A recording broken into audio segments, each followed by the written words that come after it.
Salt. Wait a minute, I spilled some. I'm very superstitious. Our panel has returned.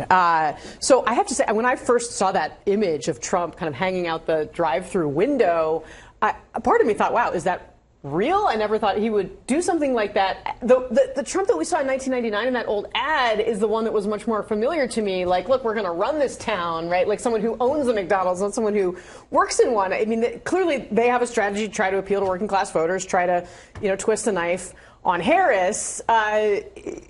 But I still found these images to be jarring. Well, part of what is so striking about them is that he's not trying to not be Donald Trump. Like some politicians go and they try to dress up as somebody they're not. He's still got the red tie. He's still so clearly himself. And I think this was an unbelievably smart move, because one thing that has differentiated Donald Trump from other really wealthy politicians is that he has never been seen as the aloof, the billionaire who would never deign to hang out with the commoners. Like, he has always sort of portrayed himself as, I'm the rich guy who doesn't really like the other rich guys. I'm one of you. And this is part of this. I think this was insanely smart. Well, to that point, it is part of a larger effort on the Trump campaign to sort of soften Donald Trump's image. It's why you've seen his grandkids sort of appearing at the rally and also spoke at the RNC. There's a larger effort going on by the Trump campaign to appeal to some of those suburban women that he's currently losing. The most humanizing moment in that clip was when he threw the salt over his shoulder. It was like such a normal reaction that anyone was like, oh, like we all do that when you're cooking or whatever. And so that was the most like normalizing and humanizing moment, I think, in this clip. But to your point, like